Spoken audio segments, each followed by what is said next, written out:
gaz de schiste fait à nouveau la une des médias outre-Manche. 7 ans après avoir interrompu ses forages en raison des séismes qu'elle avait provoqués, la société Quadria espérait reprendre ses activités plus paisiblement. Seulement, son exploitation de gaz de schiste dans le nord-ouest de l'Angleterre a donné lieu à plusieurs mini-secousses. Les explications de Mona Hamoud.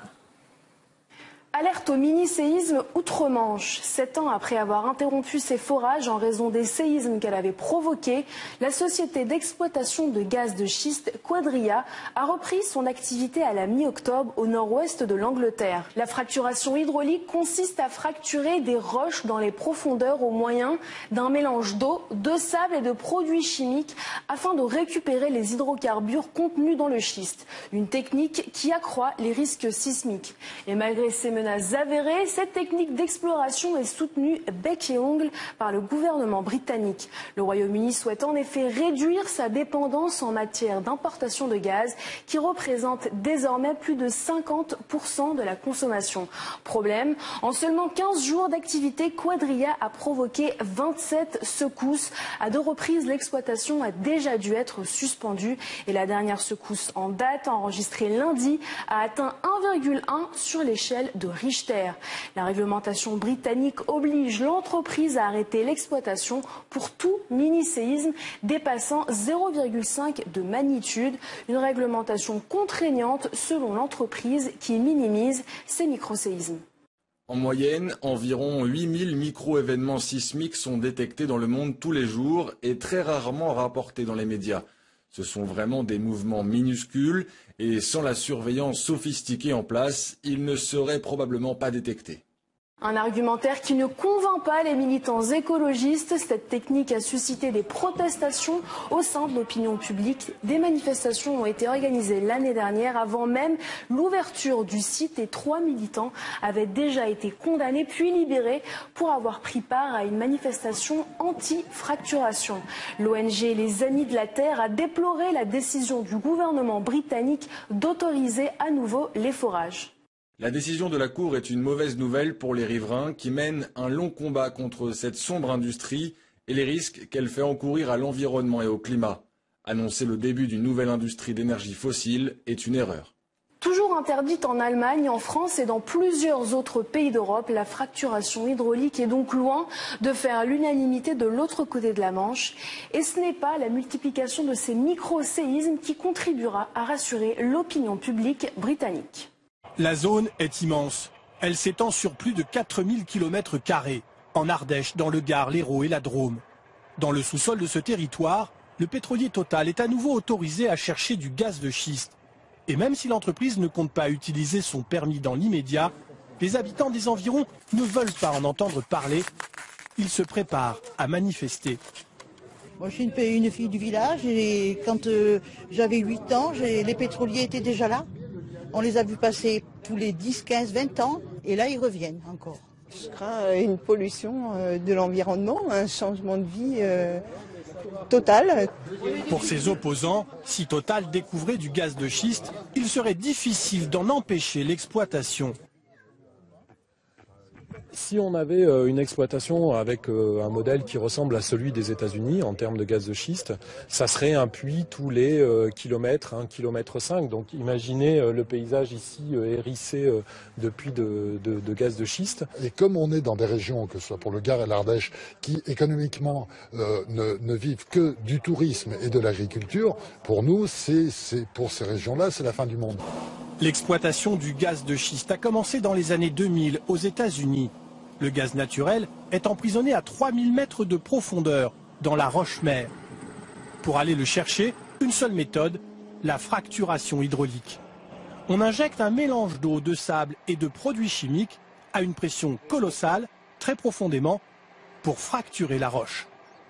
Une fois le sous-sol fissuré, le gaz est pompé en surface. Une méthode critiquée pour ses conséquences. La pollution de la nappe phréatique au méthane dans le Dakota. Ou les tremblements de terre à répétition, comme ici, dans l'Oklahoma. En France, en 2011, après quelques essais, cette méthode de fracturation hydraulique a été interdite, ce qui a bloqué toutes les recherches en cours. Une situation que regrette l'industrie gazière, qui voudrait développer une méthode plus propre. D'après les estimations, le sous-sol français pourrait contenir l'équivalent d'un siècle de notre consommation annuelle de gaz. Si effectivement il y a du pétrole et du gaz de schiste en France, à ce moment-là, ça viendrait en déduction de nos importations de pétrole et de gaz. Donc ça améliorerait notre indépendance énergétique. C'est ça la question. Aujourd'hui, Total possède le seul permis de recherche de gaz de schiste légalement attribué en France. Tous les autres ont été abrogés. Injecté sous très forte pression. La roche de schiste est alors fracturée, laissant alors le gaz naturel prisonnier s'échapper. Aujourd'hui, l'industrie souhaite développer en Europe la production de gaz de schiste et l'usage de la fracturation hydraulique. Mais en quoi cela devrait-il nous inquiéter? Tout d'abord, le processus de fracturation utilise une considérable quantité d'eau douce. Chaque opération de fracturation nécessite l'injection d'environ 19 millions de litres d'eau tout au long de son processus. Cela suffirait à alimenter pas moins de 1000 personnes en eau potable en Europe pendant 1 an. Il y a ensuite tous ces déchets toxiques issus du processus de fracturation. Chaque opération requiert l'injection de 80 à 300 tonnes de produits chimiques toxiques dans la terre, parmi lesquels des composés organiques volatiles, des plastifiants ou des produits pétrochimiques.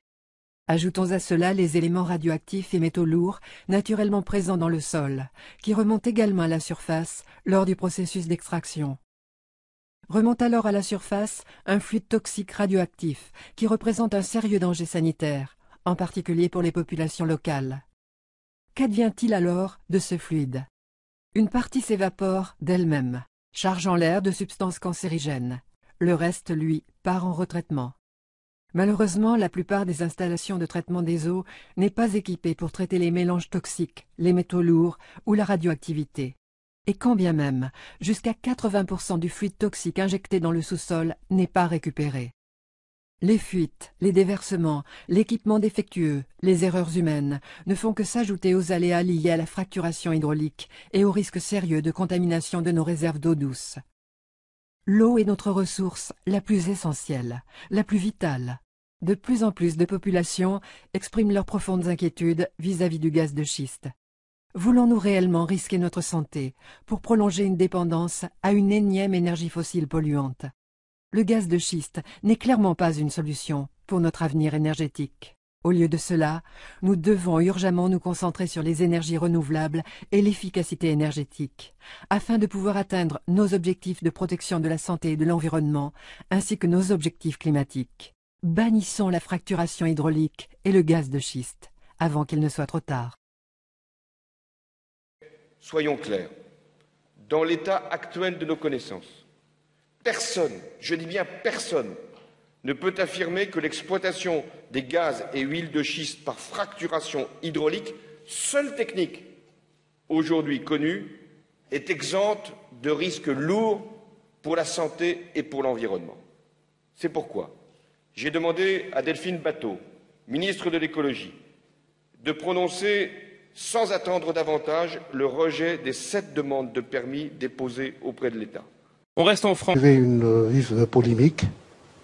Monsieur le Président, est-ce qu'on y va? On temporise? Ou bien on abandonne cette option? Merci. نبتدي من الحكاية. هذا الغاز دو شيست هذا غاز دو شيست ضروري. كان فيه رد فعل سلبي تاع مواطنين تاع عين صالح. أعتقد من غير دراية وكان فيه لعبة. تشوف الملف من كل الجوانب تاعو. غاز دو شيست يخوفوا الناس أن فيه يمس بالبيئة ويمس هذه ويمس في هذه.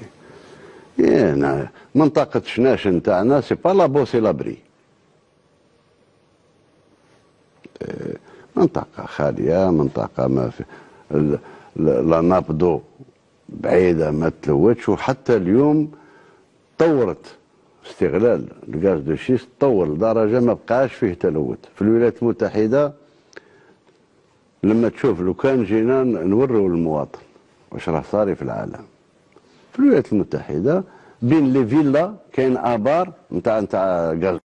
Soyons clairs, dans l'état actuel de nos connaissances, personne, je dis bien personne, ne peut affirmer que l'exploitation des gaz et huiles de schiste par fracturation hydraulique, seule technique aujourd'hui connue, est exempte de risques lourds pour la santé et pour l'environnement. C'est pourquoi j'ai demandé à Delphine Batho, ministre de l'écologie, de prononcer sans attendre davantage le rejet des 7 demandes de permis déposées auprès de l'État. ما هو المواد الكيميائية اللي تستعملوا فيها ولو نحافظوا عليها لأن الماء يعاود يطلع يعاود يتخزن ومن بعد يتريتي ما يقدرش يلوث. ما هو المواد اللي يستعملوا فيها؟ من المواد اللي يستعملوا فيها هما من المواد اللي يستعملوا فيها في الكوش بيبي. من المواد اللي يستعملوا فيها هما من المواد اللي يستعملوا فيها في الكوش بيبي.